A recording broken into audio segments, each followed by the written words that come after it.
National achievement सर्वे और इसका अब नाम परिवर्तित करके नेशनल एजुकेशन सर्वे किया गया है और ये सर्वे कक्षा 3, 6 और 9 क्लास के लिए होना है। तो ये जो 2017 में एनएएस का एग्ज़ाम हुआ था उसका प्रश्न बैंक है जो आज भी प्रासंगिक है। तो इसके जो प्रश्नोत्तर है उनको हम आज विज्ञान विषय के प्रश्नोत्तर देखेंगे कक्षा 9 के लिए। तो सबसे पहला प्रश्न है, प्राकृतिक रेशे का सही युग्म है। सही उत्तर है रुई और जूट। रुई जूट। टेरिकोट किन दो रेशों से मिलकर बनता है? टेरिकोट टेरिलीन और कपास से मिलकर बनता है। प्रेशर कुकर का हत्था किस प्लास्टिक का बना होता है? प्रेशर कुकर का हत्था बेकेलाइट प्लास्टिक का बना होता है। पटाखे छोड़ते समय रेणु के कपड़ों में अचानक आग लग गई, उसके कपड़े पिघलकर शरीर से चिपक गए, तो बताइए उसके कपड़े किस प्रकार के रेशे से बने हुए थे? वो कृत्रिम रेशों से बने हुए थे, इसीलिए वो पिघलकर शरीर से चिपक गए। राकेश को उसकी मां ने गर्मियों में सूती कपड़े पहनने की सलाह दी। आपकी राय में इसका क्या कारण हो सकता है?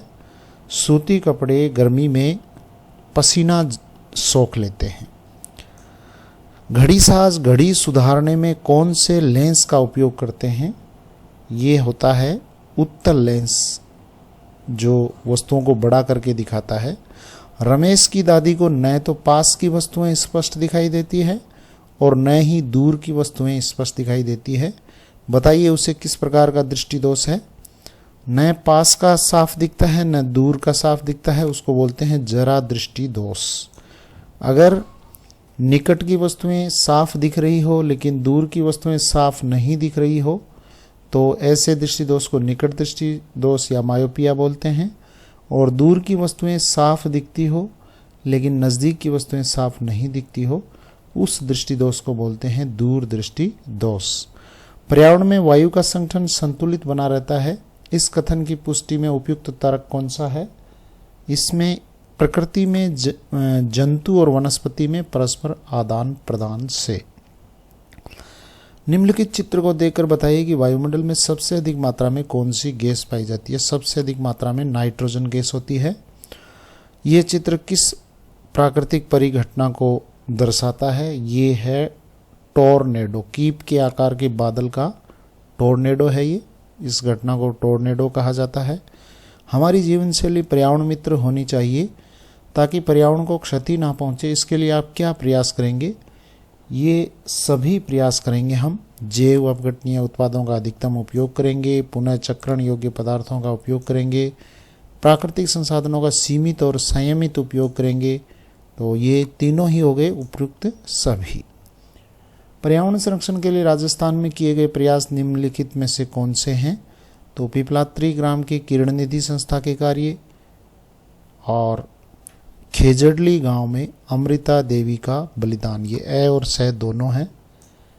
उसके बाद में जंतु कोशिका में कौन सा कोशिकांग नहीं पाया जाता? वो है हरित लवक। ये केवल पादप कोशिका में पाया जाता है, जंतु कोशिका में नहीं पाया जाता। राजस्थान के प्रसिद्ध व्यंजन दाल बाटी में कौन कौन से भोजन अवयव क्रमशः स्थित है? तो दाल बाटी में प्रोटीन और कार्बोहाइड्रेट ये दोनों अवयव मिलते हैं। भोजन प्रोटीन है वो दाल से मिल जाता है और कार्बोहाइड्रेट है वो बाटी में मिल जाता है।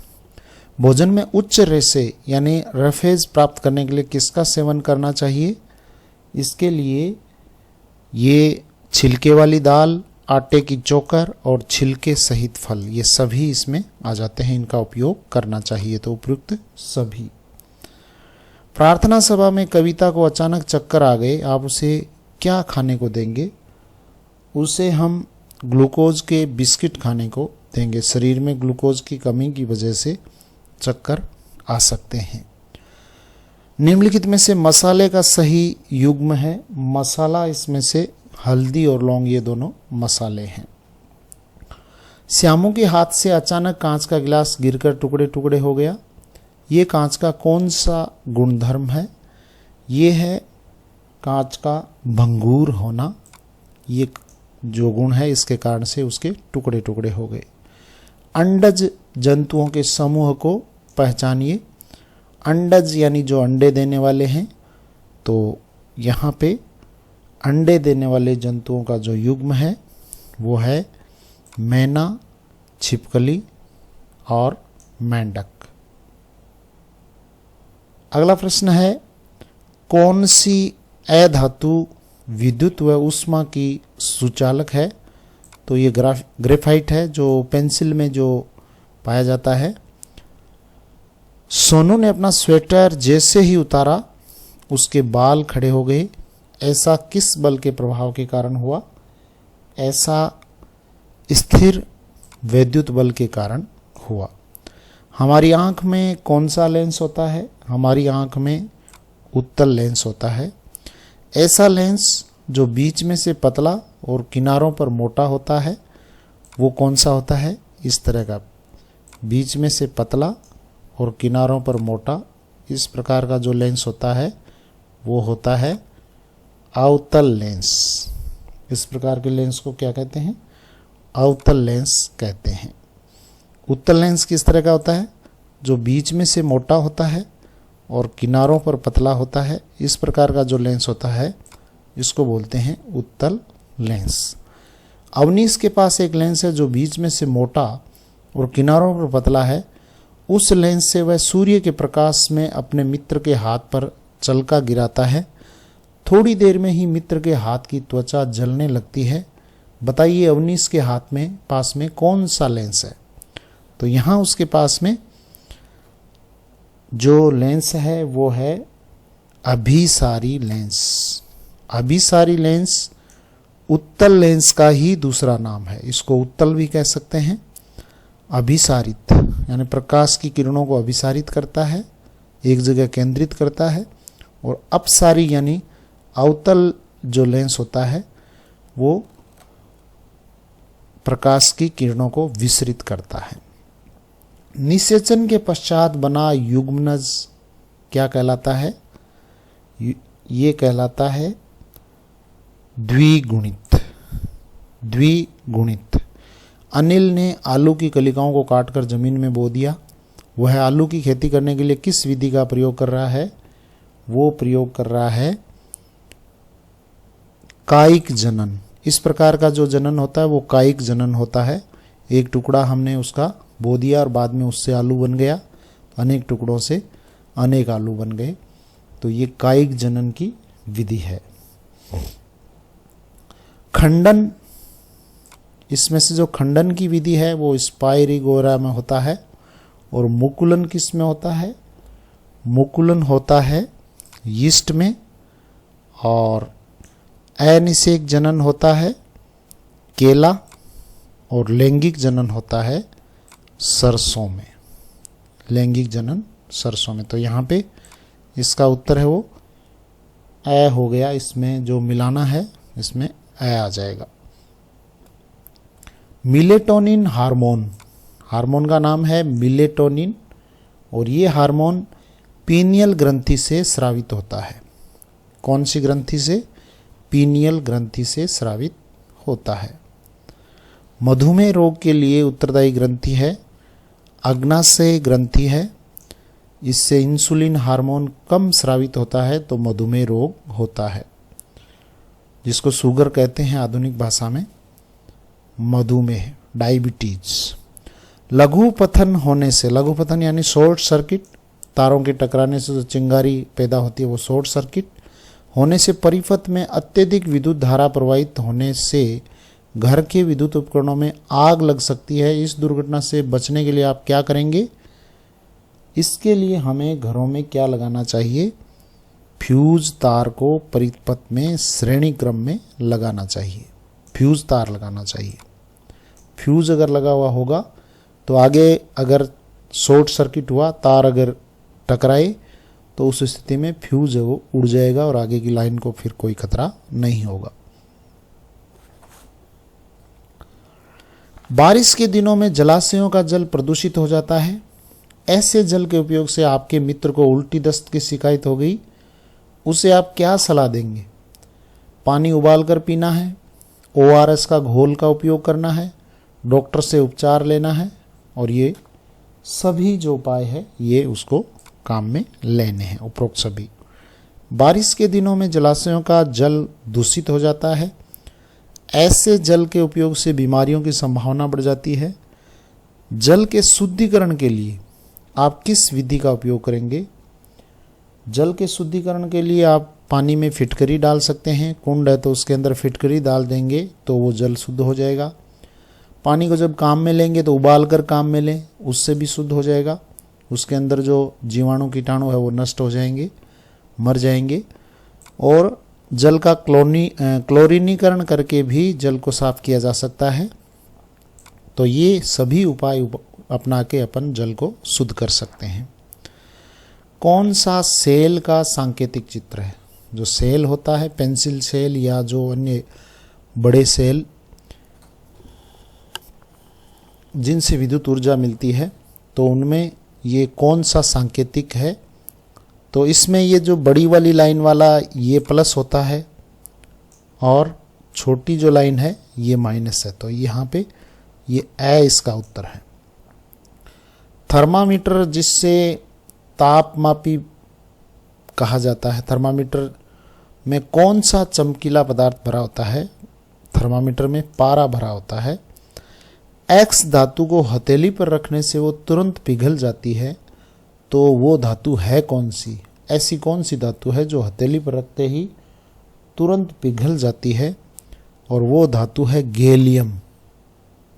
गैलियम धातु है, वो तुरंत पिघल जाती है। एक परख नली में जस्ते के कुछ टुकड़े डालकर उसमें एक्स पदार्थ मिलाने पर वाई गैस बनती है, तो एक्स और वाई क्या है? तो एक्स तो यहाँ होगा अम्ल और वाई गैस है, वो हाइड्रोजन गैस है। दिया सलाई यानी माचिस में किस अधातु का उपयोग होता है? माचिस में लाल फास्फोरस का उपयोग होता है। सोनू ने मैग्नीशियम के तार को जलाया, इससे बनी राख में थोड़ा पानी मिलाकर विलयन बनाया। फिर उसने लाल लिटमस पत्र द्वारा परीक्षण करने पर पाया कि वो नीला हो जाता है। तो बताइए उस विलयन की प्रकृति क्या है? तो लिटमस से अगर परीक्षण करते हैं तो अगर नीला लिटमस लाल होता है तो वो पदार्थ अम्लीय होता है, और अगर लाल लिटमस नीला हो जाता है तो उस पदार्थ की प्रकृति है वो क्षारीय होती है। तो यहाँ पे लाल लिटमस है वो नीला हो रहा है, उल्टा है। पहला नीला याद रखें आप कि नीले से लाल हो तो अम्ल है, और लाल से नीला हो तब क्षार है, और कोई प्रभाव नहीं पड़ता तो उदासीन है। घरों में तांबे के लोटे की चमक कुछ दिनों में कम हो जाती है, इसका उपयुक्त कारण क्या है? इसका कारण है यहाँ पे वायु व नमी के कारण, वायु और नमी के संपर्क के कारण उसकी जो चमक है वो समाप्त हो जाती है, कम हो जाती है। सोडियम धातु से निर्मित यौगिक नहीं है। बाकी जो तीन है वो सोडियम के उपयोग, सोडियम से बने हैं, और एक केवल इसमें चूना पत्थर है, उसमें सोडियम का अंश नहीं है। बाकी सब में सोडियम का अंश है। नमक है, धावन सोडा है, खाने का सोडा है, ये तीनों में ही सोडियम का अंश है। ऐसे पदार्थ जिनकी आकृति और आयतन निश्चित होता है, ऐसे पदार्थों को कहते हैं ठोस पदार्थ। और मिश्र धातु कौन सी है? यहाँ पे पीतल है, वो मिश्र धातु है। पीतल मिश्र धातु है। और मुकेश को सर्दी के मौसम में मक्का के ढोकले बहुत पसंद है। मक्का निम्न में से किस प्रकार की फसल है? मक्का यहाँ खरीफ की फसल है, जो बारिश के मौसम में या जून जुलाई में बोई जाती है। वो सारी खरीफ की फसलें हैं। मूंगफली, बाजरा, मूंग, मोठ, ये चावल, ये सब खरीफ की फसलें हैं। और गेहूं, चना, सरसों, ये सब सर्दी के मौसम में बोई जाती है। यह सब रबी की फसलें हैं। राधा गेहूं की फसल बोने के कुछ दिनों बाद अनावश्यक पौधों को उखाड़ उखाड़ कर फेंकती है, वो ऐसा क्यों करती है? तो अनावश्यक पौधे हैं उनको खरपतवार कहते हैं, और जो खरपतवार होती है वो जो हमारे मूल पौधे हैं उनको पर्याप्त पोषक पदार्थ नहीं लेने देते। जमीन में से पोषक पदार्थों को वो खरपतवार अवशोषित कर लेती है, जिससे हमारे जो मूल पौधे हैं वो पनपते नहीं हैं। तो राधा उनको उखाड़ उखाड़ कर इसलिए फेंकती है ताकि गेहूं के पौधों को पर्याप्त पोषक तत्व पदार्थ प्राप्त हो। अब यहाँ पे रबी की फसल का सही युग्म पूछा है कि इनमें से रबी की फसल कौन सी है?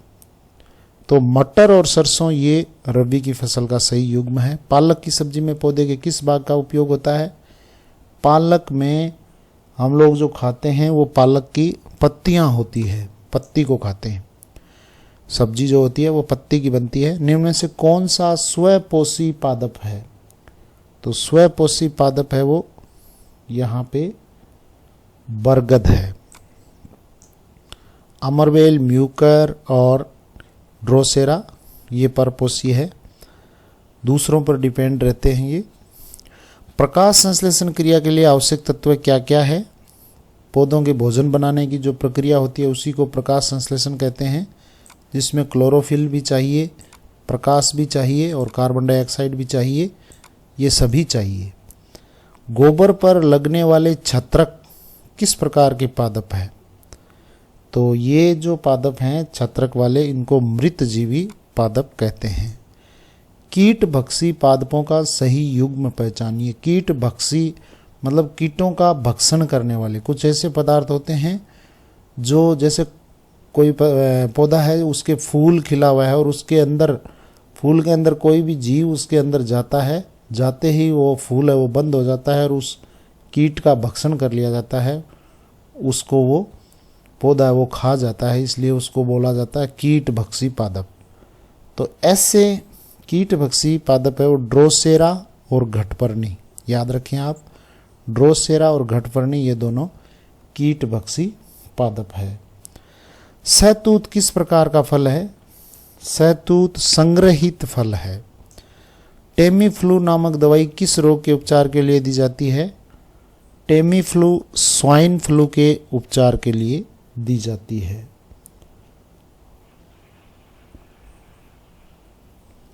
सर्दी खांसी जुकाम में आपको मुख पर खांसते समय रुमाल रखने को क्यों कहा जाता है? क्योंकि ये एक संक्रामक रोग है, एक व्यक्ति से दूसरे व्यक्ति में फैल सकता है, इसलिए सर्दी खांसी जुकाम में आपको खांसते समय रुमाल जरूर रखना चाहिए। टूथपेस्ट बनाने में किस सूक्ष्म जीव का उपयोग होता है? टूथपेस्ट बनाने में जेंथोमोनास कैम्पेस्ट्रिस का उपयोग होता है। तालाबों के किनारे हरे रंग की फिसलनदार काई पाई जाती है, ये किस प्रकार का सूक्ष्म जीव है? काई होती है शैवाल। और दस्त लगने पर डॉक्टर ORS के घोल के उपयोग की सलाह देते हैं। ORS का पूरा नाम क्या है? ORS का पूरा नाम है oral rehydration solution. Oral rehydration solution. Bharat का प्रथम कृत्रिम उपग्रह कौन सा है? आर्यभट्ट है।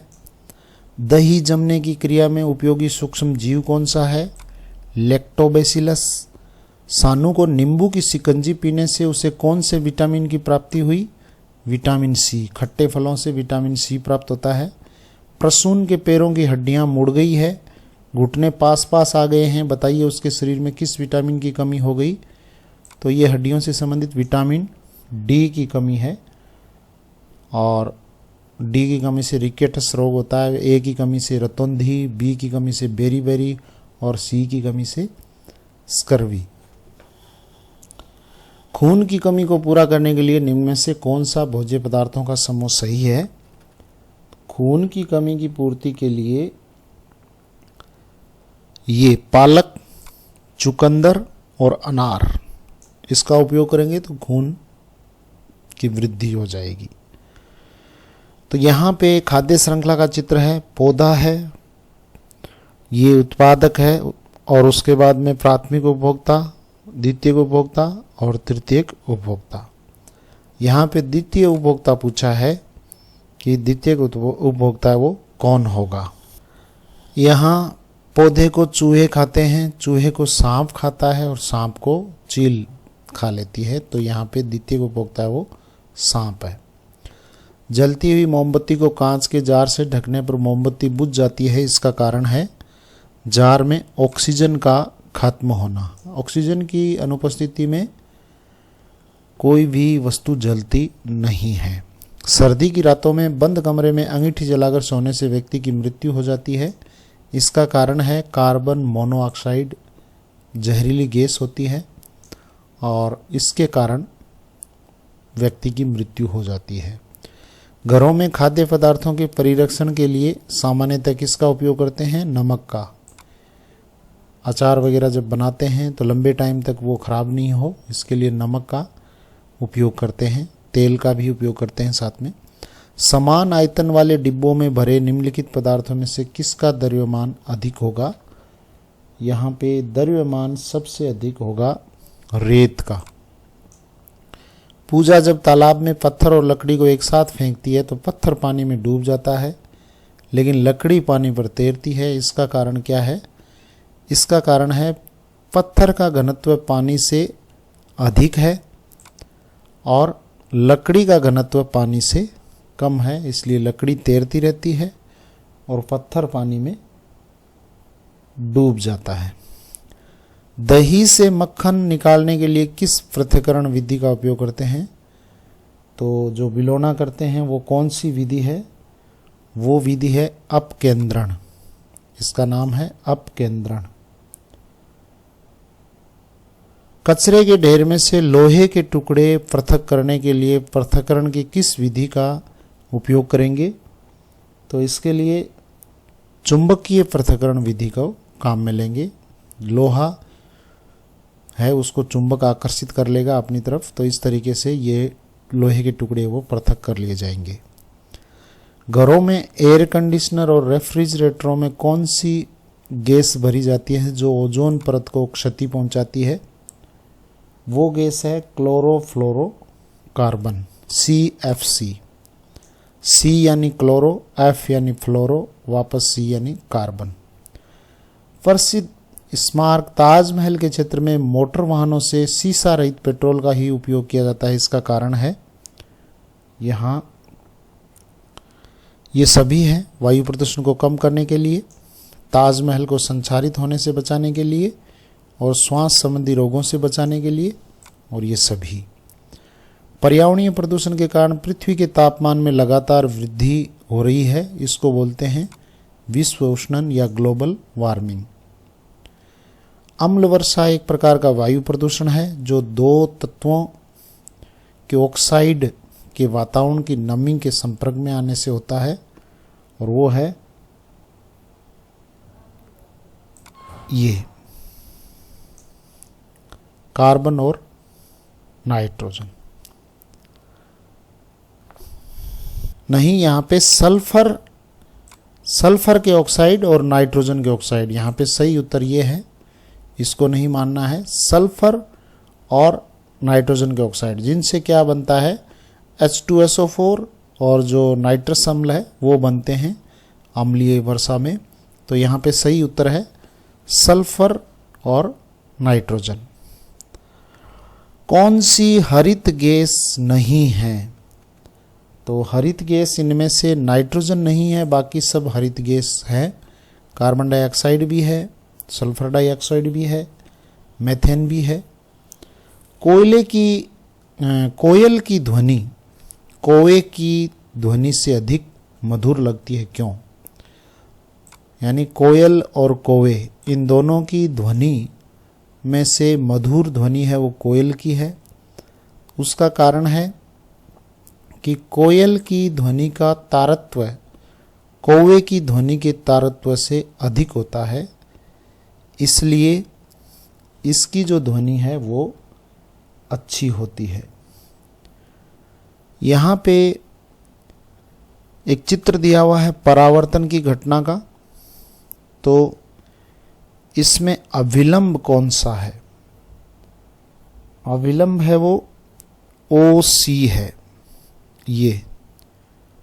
ये जो इसके साथ 90 डिग्री का कोण बना रहा है इसको अभिलंब कहते हैं। तो ये OC है वो अभिलंब है। ये है आपतन कोण, ये है परावर्तन कोण। प्रश्न 76 में दिया गया चित्र परावर्तन की घटना का है। इस चित्र में यदि आपतन कोण का मान 60 डिग्री है, यानी ये जो कोण है ये अगर 60 डिग्री का है तो परावर्तन कोण कितने डिग्री का होगा? इधर वाला जो कोण है ये कितने डिग्री का होगा? ये परावर्तन कोण है, ये कितने डिग्री का होगा? तो ये भी परावर्तन की घटना में आपतन कोण और परावर्तन कोण दोनों बराबर होते हैं। आपतन कोण 60 डिग्री का है तो परावर्तन कोण भी 60 डिग्री का होगा। प्रकाश की किरण विरल माध्यम से सघन माध्यम में प्रवेश करती है। विरल माध्यम से सघन माध्यम में प्रवेश करती है तो अभिलंब की ओर मुड़ जाती है इधर।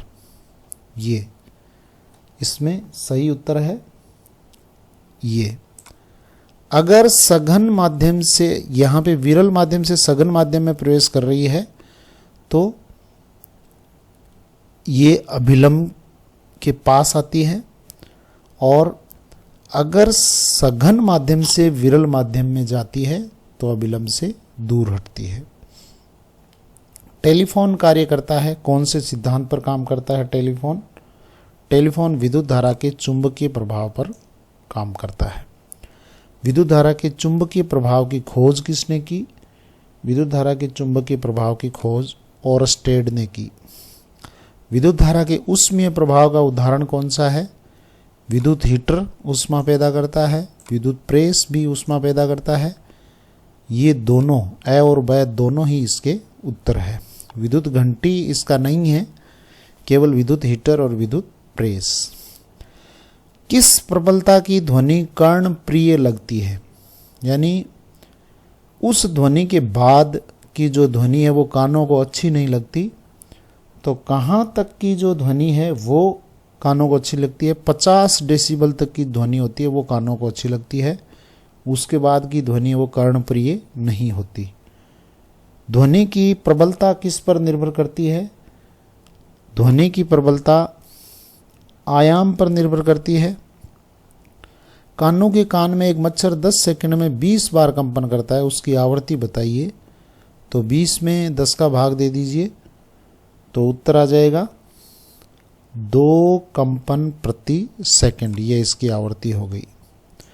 ढोलक के पर्दे की तुलना कान के किस भाग से करना उचित है? तो जिस तरह से ढोलक का पर्दा होता है वैसे ही कान में एक पर्दा होता है जिसको बोलते हैं कर्णपटह। कान का पर्दा जिसको बोलते हैं कर्णपटह। निम्नलिखित में से किसकी वृद्धि करने से ध्वनि का तारत्व बढ़ता है? तो ध्वनि का तारत्व है वो आवृत्ति बढ़ाने से तारत्व बढ़ता है। निम्नलिखित में से किस विलयन में विद्युत धारा का प्रवाह नहीं होता? नल के पानी में, यानी जिस पानी में थोड़ी बहुत भी अशुद्धि होगी उसमें से बिजली का प्रवाह होगा, विद्युत का प्रवाह होगा, उसमें से करंट का प्रवाह होगा। तो नल का पानी है उसमें थोड़ी बहुत अशुद्धि होती ही है, समुद्र के पानी में भी होती है, नमक मिला होता है, नदी के पानी में भी अशुद्धि मिली होती है। तो इन सब में विद्युत का प्रवाह होता है। किस में नहीं होता? सही उत्तर है आशुद्ध जल में नहीं होता। ये सही उत्तर है इसका। प्रार्थना की घंटी की आवाज़ सुनकर सभी विद्यार्थी प्रार्थना स्थल पर एकत्रित हो जाते हैं। घंटी की ध्वनि सभी विद्यार्थियों तक किस माध्यम से पहुंचती है? कौन पहुंचाता है घंटी की ध्वनि को? तो ये सभी विद्यार्थियों तक वायु के माध्यम से पहुंचती है। घरों में उपयोग में आने वाले स्टील के बर्तनों पर सामान्यतः जंग नहीं लगता। इसका क्या कारण होता है? इसका कारण होता है वो मिश्र धातु के बने होते हैं। स्टील में लोहा और जो इस्पात, इसके अलावा क्रोमियम, ऐसे कुछ कई धातुओं को मिला के स्टील का निर्माण होता है। तो मिश्र धातुओं से बने होते हैं, इसलिए इसमें जंग नहीं लगता। जब लोहे की कील को कॉपर सल्फेट के विलयन में डुबोया जाता है तो विलयन का रंग बदल जाता है। किस प्रकार का हो जाता है? तो ये रंग हो जाता है नीले रंग से हरे रंग में, नीले से हरे रंग में हो जाता है। पक्षियों में पाए जाने वाले अनुकूलन है। पक्षियों का शरीर हल्का और नौकाकार होता है, आसानी से उड़ सके, और हड्डियां उनकी खोखली होती है ताकि वजन जब हल्का हो तो आसानी से वो उड़ सके। तो यहाँ ये दो जो अनुकूलन है ये उनमें पाए जाते हैं, ये वाला नहीं होता। पसीने के रूप में कौन से पदार्थ का उत्सर्जन होता है? तो पसीने के रूप में जल और लवण निकलते हैं। शरीर से जो एक्स्ट्रा जल और लवण है वो पसीने के माध्यम से बाहर निकलते हैं। हाथ की अस्थियों का सही क्रम क्या है? हाथ में जो अस्थियां हैं, हड्डियां हैं, उनका सही क्रम क्या है? तो हाथ में सबसे पहले ह्यूमरस, जो कंधे वाली हड्डी है वो ह्यूमरस है, उसके बाद में रेडियो अल्ना है, उसके बाद में कार्पल्स है, और उसके बाद में मेटाकार्पल्स है। ये हाथ की अस्थियों का सही क्रम है। कौन सी धातु अधिक क्रियाशील है?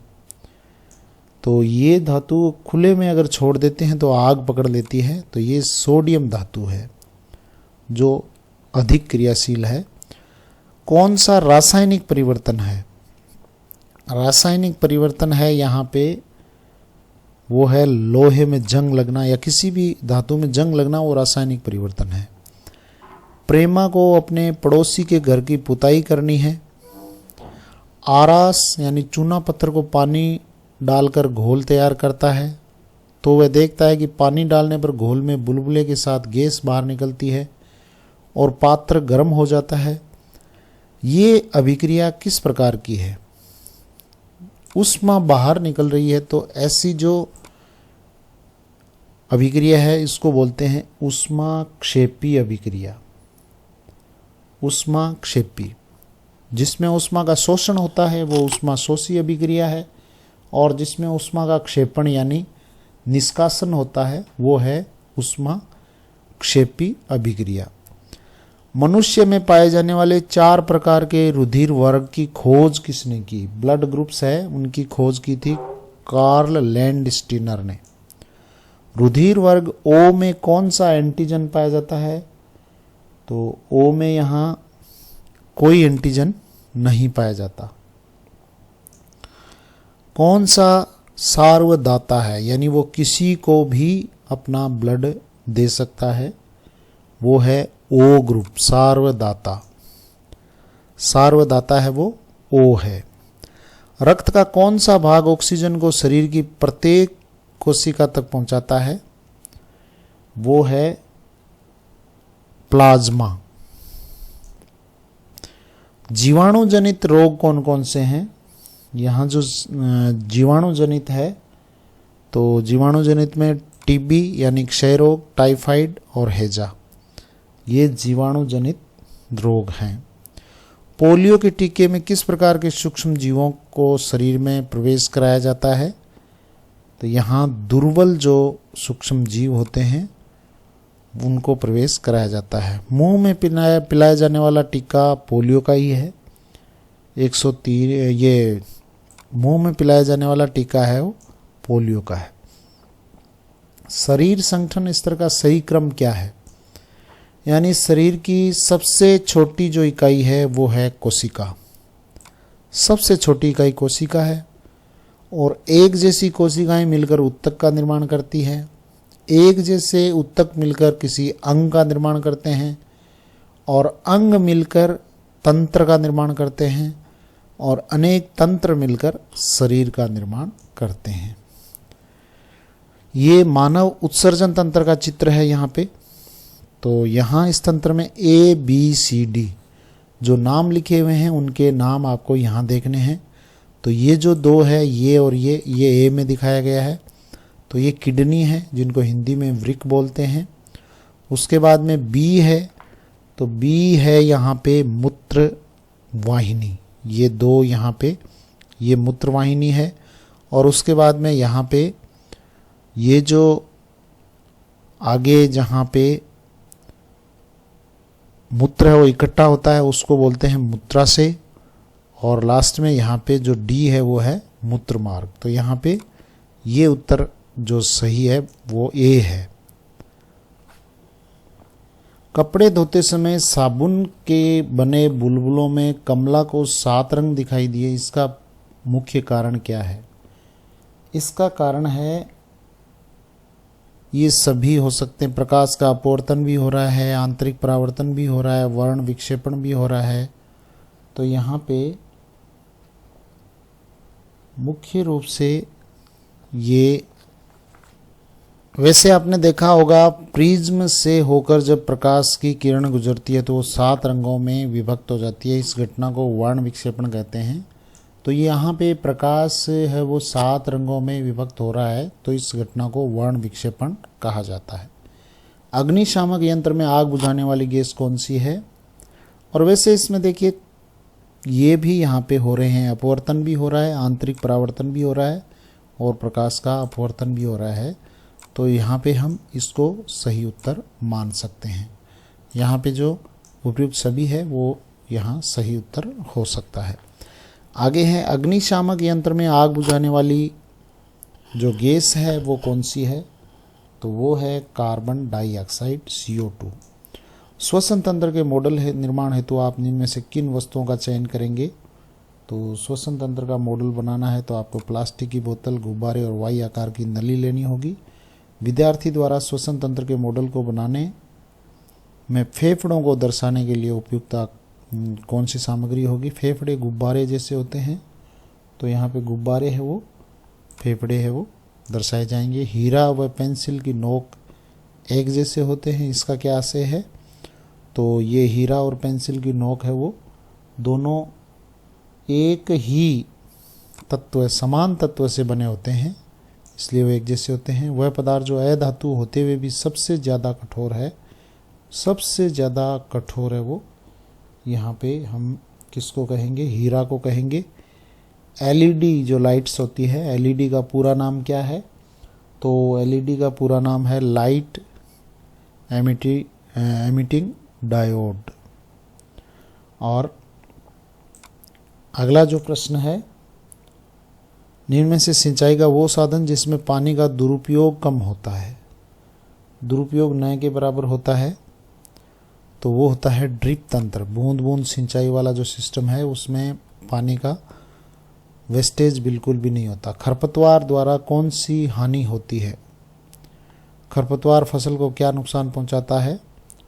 तो खरपतवार जो भी पोषक तत्व है वो खींच लेता है, प्रकाश की भी कमी कर देता है, जल की भी अपर्याप्त उपलब्धता कर देता है। तो ये सारे इसमें हानियाँ वो करता है। इसलिए खरपतवार है क्या?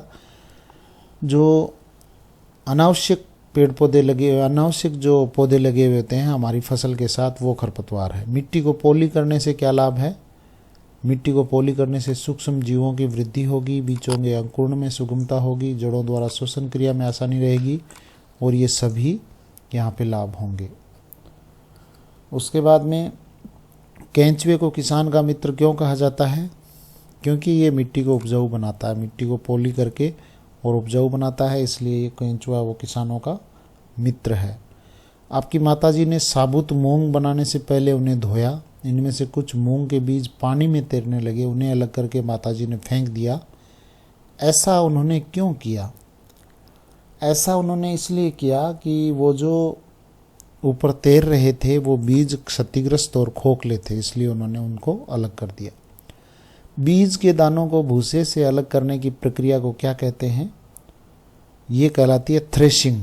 थ्रेशर से बीज वो अलग किए जाते हैं और कचरा वो अलग किया जाता है, तो इस प्रक्रिया को कहते हैं थ्रेशिंग। फसल के कटने के बाद दानों को भूसे से अलग करने के लिए किस मशीन का प्रयोग करते हैं? तो ये मशीन होती है कॉम्बाइन मशीन।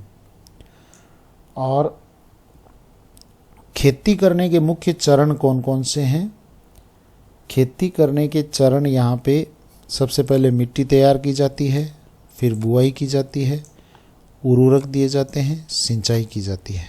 ये जो क्रम है ए वाला जो क्रम है वो यहाँ पे सही है। असमतल भूमि पर फसलों की सिंचाई करने के लिए सबसे उपयुक्त विधि कौन सी है? ज़मीन ऊंची नीची है तो उस स्थिति में ये फव्वारा सिस्टम है, यानी छिड़काव तंत्र है, वो अच्छे ढंग से सिंचाई करता है। कृषि को नुकसान पहुंचाने वाले प्राकृतिक प्रकोप कौन कौन से हैं? बाढ़ से कृषि को नुकसान होता है, सूखे से नुकसान होता है, ओलावृष्टि से नुकसान होता है, तो सभी से नुकसान होता है। आप अपने विद्यालय में रसोई घर के कचरे का निपटान कैसे करेंगे? तो रसोई घर का जितना भी कचरा है उसको विद्यालय के किसी कोने में एक गड्ढे में खाद बनाने के लिए डाल देंगे, तो उसकी खाद बन जाएगी, वो फिर पौधों में डाल सकते हैं। वर्मी कंपोस्ट, ये जो खाद है उसको बनाने में कौन सा जीव सहायक है? तो वर्मी कंपोस्ट है वो केंचुए से बनती है। अभी हमने पिछले एक प्रश्न में देखा था कि केंचुआ लाभदायक कैसे है, तो वो वर्मी कंपोस्ट खाद बनाने में सहायक है। आप हरे रंग के डस्टबिन में कौन सा कचरा डालेंगे? हरे रंग वाले में आप ये डालेंगे, सारी चीज़ें इसमें नहीं डालेंगे, इसमें केवल घर का बचा हुआ खाना, सूखे फल सब्जी। हरा रंग यानी वनस्पति से संबंधित है, तो वनस्पति वाली जो चीज़ें हैं वो सारी इसमें डालेंगे। सांप किसान का मित्र है, इस कथन हेतु उपयुक्त तर्क क्या है? तो यहाँ सबसे जो सही उत्तर है वो आपको देखना है, वो चूहे को खाकर फसल की हानि को रोकता है, इसलिए सांप भी किसान का मित्र है। क्योंकि बहुत ज़्यादा चूहे हो जाएंगे तो वो फसल को नुकसान पहुंचा देंगे, इसलिए सांप भी किसान का मित्र है। बिजली की खपत को कम करने के लिए आप घरों में किसका उपयोग करते हैं? आजकल है वो किसका उपयोग करते हैं? वो है एलईडी लाइट, सबसे कम बिजली की खपत करती है ये। प्राचीन काल से ही हमारी भारतीय संस्कृति में प्राणी मात्र के प्रति दया भाव रखते हुए इनके संरक्षण को प्रमुखता दी गई है।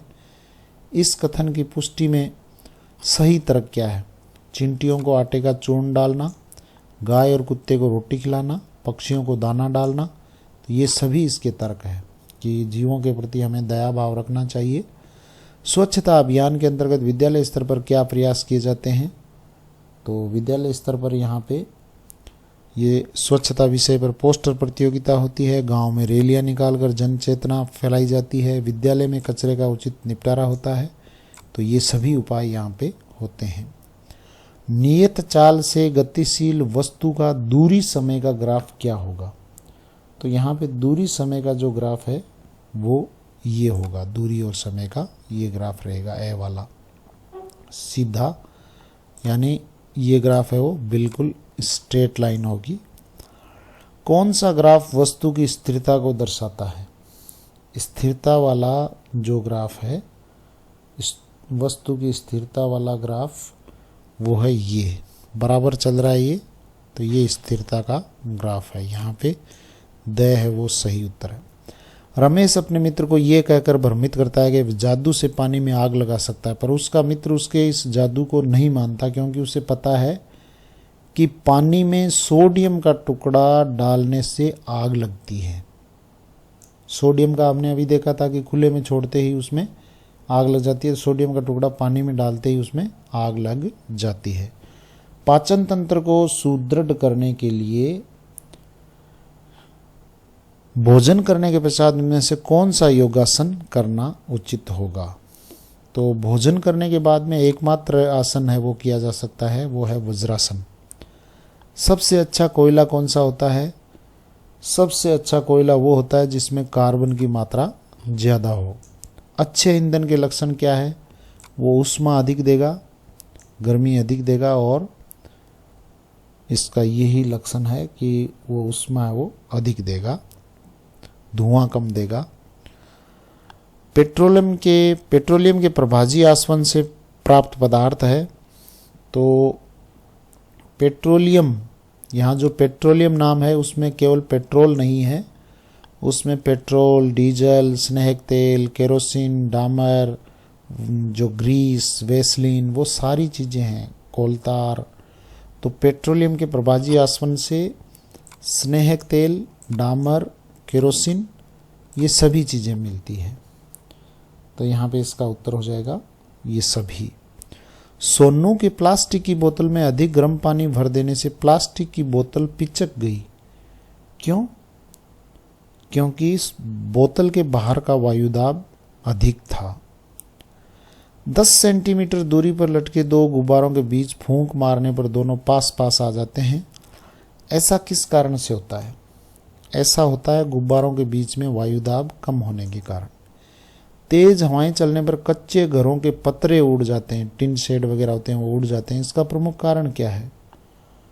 इसका कारण है कमरे के अंदर वायुदाब अधिक होना, उसके कारण से ये उड़ जाते हैं।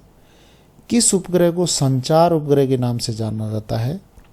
तो संचार उपग्रह के नाम से भू स्थिर उपग्रह को जाना जाता है। किसी रॉकेट को पृथ्वी से 11.2 किलोमीटर प्रति सेकंड, स्पीड है 11.2 किलोमीटर प्रति सेकंड से कम वेग से ऊपर की ओर प्रक्षेपित किया जाए तो रॉकेट किस दिशा में जाएगा? तो वो रॉकेट ऊपर जा नहीं पाएगा, पुनः पृथ्वी पर लौट आएगा। क्योंकि अगर किसी रॉकेट को हमें ऊपर प्रक्षेपित करना है तो 11.2 किलोमीटर प्रति सेकंड से अधिक वेग होने पर ही वो निश्चित कक्षा में जा पाएगा, अन्यथा उससे कम स्पीड होने पर पुनः पृथ्वी पर लौट आएगा। भारतीय अंतरिक्ष कार्यक्रम को प्रारंभ करने का श्रेय निम्न में से किस वैज्ञानिक को जाता है? अंतरिक्ष का कार्यक्रम भारत में सबसे पहले विक्रम अंबालाल साराभाई, विक्रम साराभाई उनके नेतृत्व में शुरू हुआ।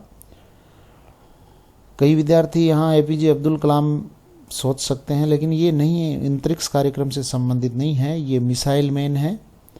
मिसाइलों से संबंधित जो आविष्कार हैं वो डॉक्टर एपीजे अब्दुल कलाम के द्वारा किए गए हैं। पृथ्वी को अपनी धुरी पर एक चक्कर लगाने में 24 घंटे का समय लगता है। निम्नलिखित में से किस उपग्रह का परिक्रमण काल इसके बराबर है? तो वो है भू स्थिर उपग्रह। कंप्यूटर के किस भाग की तुलना मानव मस्तिष्क से करना उचित है? तो वो कौन सा भाग है? वो है सीपीयू, सेंट्रल प्रोसेसिंग यूनिट, या ये जो यहाँ सीपीयू है वो मानव मस्तिष्क से इसकी तुलना की जा सकती है। हरित क्रांति के प्रणेता कौन थे? हरित क्रांति के प्रणेता थे डॉक्टर एम.एस. स्वामीनाथन। रमेश को अपने परिवार का आधार कार्ड बनवाना है तो इसके लिए वो इंटरनेट की किस सेवा का उपयोग करेगा? वो ई मित्र का उपयोग करेगा। और निम्नलिखित में से सोशल मीडिया एप्लीकेशन कौन सा है? व्हाट्सएप, हाइक और वह दोनों है। व्हाट्सएप और हाइक दोनों ही हैं। डॉक्टर द्वारा दूर स्थित रोगी की जांच के लिए प्रयुक्त प्रणाली है तो वो है टेलीमेडिसिन। दूर से ही डॉक्टर द्वारा इलाज करना, ये टेलीमेडिसिन होता है, इसको बोलते हैं टेलीमेडिसिन। शीतल ने ठंडी हवा खाने के लिए पंखा चलाया तो उपयुक्त प्रक्रिया में विद्युत ऊर्जा का रूपांतरण किस ऊर्जा में होता है? पंखे में मोटर लगी होती है तो ये यांत्रिक ऊर्जा है, विद्युत ऊर्जा को यांत्रिक ऊर्जा में बदलता है। रामू सर्दियों में नहाने के लिए धूप में पानी गर्म करता है, ऐसा करके वो किसकी बचत करता है? धूप में पानी गर्म करता है तो वो किसकी बचत कर रहा है? वो यहाँ पे दोनों की बचत कर रहा है। ईंधन की, अगर लकड़ियों से वो करता गर्म तो लकड़ी की खपत होती, लाइट से करता तो विद्युत की खपत होती, तो दोनों से ही वो नहीं कर रहा है तो बिजली और ईंधन दोनों की यहाँ पे बचत कर रहा है। गैर परंपरागत ऊर्जा स्रोत कौन से हैं? यानी इस युग में अब वो नए शुरू हुए हैं जिनका समाप्त होने का खतरा भी नहीं है, तो जो नवीकरणीय संसाधन हैं वो है गैर परंपरागत। तो ये कौन कौन से हैं? ये है अपने सौर ऊर्जा, पवन ऊर्जा और नाभिकीय ऊर्जा। आपके गांव में पर्याप्त पशुधन है किंतु ईंधन का अभाव है, ऐसी स्थिति में पशुधन का उपयोग ईंधन की कमी को दूर करने में किस प्रकार करेंगे? ये दोनों तरीके अपना सकते हैं। एक तो कंडों को ईंधन के रूप में उपयोग में लगे, थेपड़ी वगैरह जो होती है तो गोबर से बायोगैस बनाकर भी इसका उपयोग हो सकता है। तो ये ए और ब दोनों यहाँ उत्तर है इसके। टॉर्च के जलने में ऊर्जा किस प्रकार रूपांतरित होती है? टॉर्च में सबसे पहले टॉर्च लेती क्या है? टॉर्च में जो सेल लगे होते हैं, तो सेल में रासायनिक ऊर्जा होती है। रासायनिक ऊर्जा को ये प्रकाश ऊर्जा में रूपांतरित करते हैं। यहाँ पे उपयुक्त रेखा चित्र में ऊर्जा रूपांतरण दर्शाया गया है। इसमें कोड संख्या 1, 2, 3, 4 के स्थान पर कौन सा ऊर्जा रूप आएगा? सबसे पहले यहाँ पे बांध का पानी है, तो बांध का पानी यहाँ स्थिर है तो वो स्थितिज ऊर्जा है। उसके बाद में बहता पानी है वो गतिज ऊर्जा में आएगा। उसके बाद में विद्युत जनित्र है वो विद्युत ऊर्जा, और विद्युत बल्ब है वो प्रकाश ऊर्जा। तो यहाँ पे ये उत्तर सही है, स्थितिज ऊर्जा। अंकित एक पक्षी पर गुलेल से पत्थर का निशाना लगाने के लिए गुलेल खींचता है। इस प्रक्रिया में पत्थर में कौन सी ऊर्जा संचित होती है? तो इस प्रक्रिया में पत्थर में वो स्थितिज ऊर्जा संचित होती है। एक कुम्हार चौक को घुमाकर दीपक बनाता है, उसका चौक में किस प्रकार की गति करता है? उसका चौक, कुम्हार का जो चाक है वो किस प्रकार की गति करता है? तो वो करता है घूर्णन गति, गोल गोल घूमता है, घूर्णन गति। सरल मशीन का उदाहरण, सरल मशीन है वो पेच है, सीधा जो पेच है वो सरल मशीन का उदाहरण है। गतिशील वस्तु का उदाहरण, गतिशील वस्तु है वो उड़ती हुई पतंग, ये गतिशील वस्तु है। ये बाकी स्थिर है, टेबल पर रखी किताब स्थिर है, पार्किंग में खड़ी कार स्थिर है, और विद्यालय में लटकी घंटी भी स्थिर है। आपके विद्यालय से घर जाते समय अचानक मौसम खराब होने से तड़ित झंझावत की स्थिति बनती है, यानी बिजली गिरने की स्थिति बन जाती है। तो ऐसे में आप अपना बचाव कैसे करेंगे? आप किसी बड़े पेड़ के नीचे आश्रय लेंगे, या खुले स्थान पर जाकर खड़े हो जाएंगे, या जमीन पर लेट जाएंगे, या किसी बंद भवन में शरण लेंगे? इसमें से सही उत्तर क्या होगा? आप कौन सी जगह पे जाके खड़े होंगे? आपको खुले में नहीं रहना है, कहीं पर भी, बड़े पेड़ के नीचे भी नहीं रहना है, जमीन पे भी नहीं लेटना। आपको किसी बंद भवन में शरण लेनी होगी। आसपास में कोई घर हो तो उसमें आपको शरण लेनी होगी। मक्की की फसल को खोदते समय खेत में रामू के पिताजी को सांप ने काट लिया। ऐसी परिस्थिति में आप रामू को क्या करने की सलाह देंगे? तो यहाँ पे तुरंत प्राथमिक उपचार के बाद अस्पताल ले जाने की सलाह देंगे। प्राथमिक उपचार सांप काटने का क्या होगा? जहाँ पे उसने डंक लगाया है वहाँ चीरा लगा के उसमें से जो जहर है उसको बाहर निकालने की कोशिश करेंगे, वहाँ से बांध के कपड़े से, ताकि वो जहर आगे नहीं फैले, और उसके बाद में तुरंत उसको अस्पताल ले जाएंगे। गर्मियों में वनों में अचानक आग लग जाती है, इसका कारण है बहुत ज़्यादा ताप होने की वजह से होता है ये। तो ये यहाँ पे ग्रामवासियों की लापरवाही भी हो सकती है, वृक्षों की पत्तियों का अत्यंत सूखा होना भी हो सकता है, और घास का उच्च उसमें ताप, ये सभी इसके कारण हो सकते हैं। केलाइडोस्कोप में तरह तरह के पैटर्न बनाने के लिए क्या उपयोग किए जाते हैं? तो यहाँ पे एक दूसरे से किसी कोण पर रखे जो दर्पण है वो आते हैं। ABC परिपथ यहाँ पे है, तो इसमें A क्या है और B क्या है और C क्या है? तो इस चित्र में आपको देखना है, A यहाँ पे बल्ब है, B यहाँ पे सेल है, और C यहाँ पे कुंजी है। ये A है इधर, ये यहाँ पे A है, वो बल्ब बनाया गया है। B यहाँ पे सेल जोड़ा गया है प्लस माइनस, और उसके बाद में ये इस तरह से कुंजी को दर्शाया जाता है। तो इसका उत्तर है वो स है। अब उसके बाद में ये जो परिपथ है ये किस प्रकार का परिपथ है आपको बताना है, खुला परिपथ है या बंद परिपथ है। तो यहाँ आप ये देख पा रहे हैं कि इसमें ये जो कुंजी है इसको कुंजी बोलते हैं, ये स्विच मान लो आप। तो इसको जब यहाँ टकरा दिया जाता है तब ये बंद परिपथ होता है। तो इसको यहाँ अभी ऊपर छोड़ रखा है, तो ये खुला परिपथ है। इसका नाम है, यहाँ पे जो है ये बल्ब है, और ये जो है इधर ये है सेल। तो ये जो परिपथ है इसका प्रकार पूछा है, तो परिपथ है यहाँ पे खुला परिपथ है। यहाँ पे नीचे टच किया हुआ होता तो ये बंद परिपथ होता। अम्ल और क्षार की जब क्रिया कराते हैं, अम्ल और क्षार को दोनों को जब मिलाते हैं तो लवण और जल बनता है। इस अभिक्रिया को उदासीनीकरण की अभिक्रिया कहते हैं। जीवाश्म ईंधन कौन कौन से हैं इसमें? जीवाश्म ईंधन है कोयला और पेट्रोलियम। याद रखना, जीवाश्म ईंधन जीवों के अंश है कोयला और पेट्रोलियम।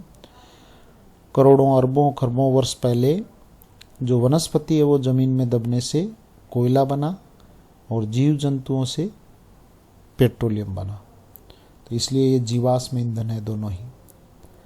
दी गई सारणी में परावर्तन कोण R का मान क्या होगा? तो यहाँ पे हमने पढ़ा था कि परावर्तन जब होता है तो उसमें आपतन कोण और परावर्तन कोणों का मान बराबर होता है। तो यहाँ पे 25 डिग्री है तो ये भी 25 होगा। आपतन कोण 25 डिग्री है तो परावर्तन भी 25 होगा। परावर्तन कोण 30 डिग्री है, नहीं, यहाँ पे आपतन कोण 30 डिग्री है तो यहाँ भी परावर्तन कोण भी कितना होगा? 30 डिग्री। तो 25 डिग्री और 30 डिग्री जिसमें उत्तर है वो सही उत्तर है। तो यहाँ पे ये ब उत्तर हो जाएगा। नीचे दिए गए चित्र में किस प्रकार का परावर्तन दर्शाया गया है? तो ये यहाँ पे जैसे आ रही है किरणें वैसे के वैसे वापस लौट रही है। तो इस प्रकार जो है उसको बोलते हैं नियमित परावर्तन। इस प्रकार के परावर्तन को नियमित परावर्तन कहते हैं। 90 डिग्री के कोण पर दर्पणों को रखने से बनने वाले प्रतिबिंब कितने होंगे? तो प्रतिबिंब होंगे 3। कितने डिग्री के कोणों पर दर्पणों को रखने पर 3 प्रतिबिंब प्राप्त होते हैं? ये वापस वही प्रश्न पूछा है, तो आपको यहाँ पे 90 डिग्री बता देना है।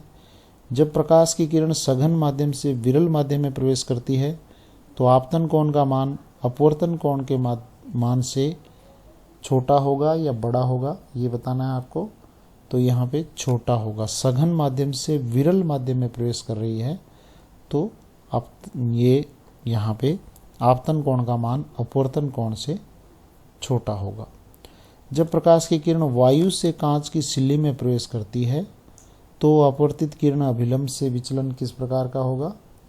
तो ये होगा अभिलंब की ओर झुक जाएगा। यानी वायु है वो विरल माध्यम है, कांच की सिल्ली है वो सघन माध्यम है, तो अभिलंब की ओर ये झुक जाएगा। अपवर्तनांक किसका मात्रक है? अपवर्तनांक है वो यहाँ मात्रक रहित है। अपवर्तनांक का मात्रक क्या है ये पूछा है, तो इसका कोई मात्रक नहीं है, आपको ये ध्यान रखना है, इसका कोई मात्रक नहीं है।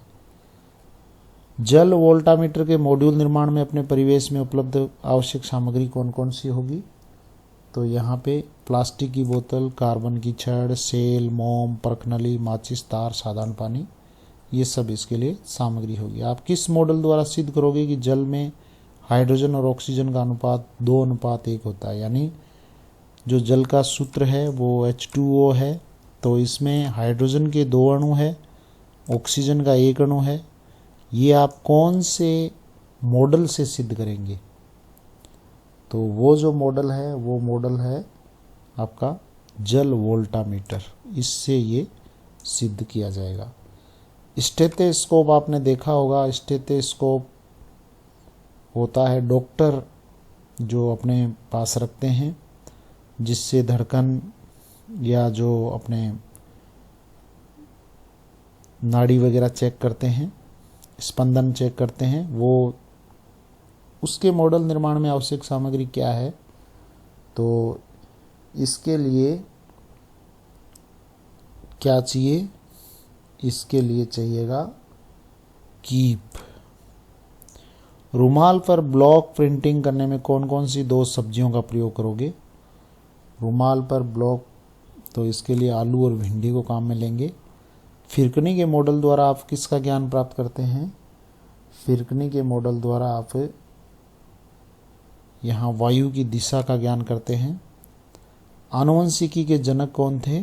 Gregor John Mendel. मेंडल नाम आपने मटर के पौधे पर प्रयोग किया, ये नाम सुना होगा आपने, मेंडल। सावित्रीबाई फुले ने किस रोग निवारण हेतु कार्य किया? सावित्रीबाई फुले ने प्लेग रोग के निवारण हेतु कार्य किया। और कल्पना चावला किस रूप में जानी जाती है? कल्पना चावला वो प्रथम भारतीय महिला अंतरिक्ष यात्री के रूप में जानी जाती है। मिसाइल मैन के नाम से डॉक्टर एपीजे अब्दुल कलाम को जाना जाता है। राष्ट्रीय विज्ञान दिवस है वो किस वैज्ञानिक की याद में मनाया जाता है? तो ये है सीवी रमन प्रभाव की खोज की थी। तो ये राष्ट्रीय विज्ञान दिवस है वो सीवी रमन वैज्ञानिक के संदर्भ में है मनाया जाता है। और गुरुत्वाकर्षण बल एवं गति के नियम की खोज किस वैज्ञानिक ने की? तो ये आइजैक न्यूटन ने गुरुत्वाकर्षण बल की खोज, उसके गति के नियम, ये सारे न्यूटन ने खोजे। सामाजिक पर्यावरण का मुख्य घटक क्या है? सामाजिक पर्यावरण का मुख्य घटक है मानव समाज। राजस्थान में खेजड़ली ग्राम में पर्यावरण संरक्षण हेतु किस महिला द्वारा बलिदान दिया गया? वो महिला थी अमृता देवी।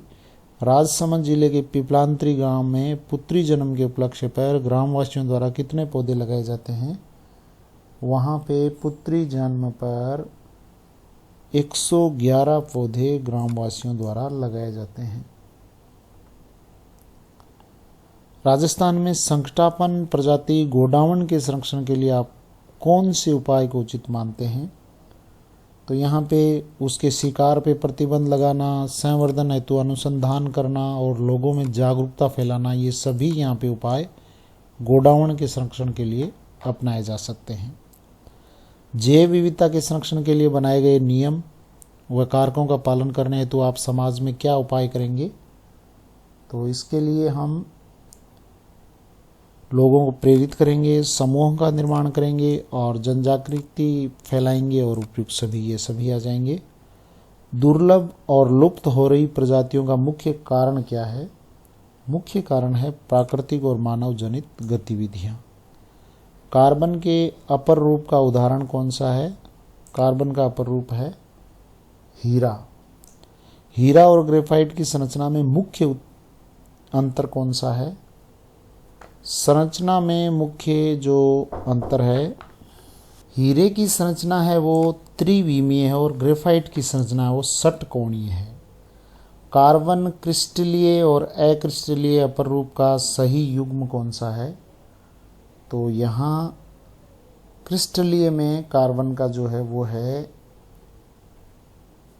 हीरा और अक्रिस्टलीय वो काजल है। कोयले का वह प्रकार जिसमें कार्बन की मात्रा न्यूनतम है, तो न्यूनतम वाला जो कोयला प्रकार है वो है पीट। और पेट्रोलियम के प्रभाजी आसवन से निकलने वाला वाष्पशील पदार्थ यानी जो वाष्प बन के उड़ सकता है, ऐसा कौन सा है?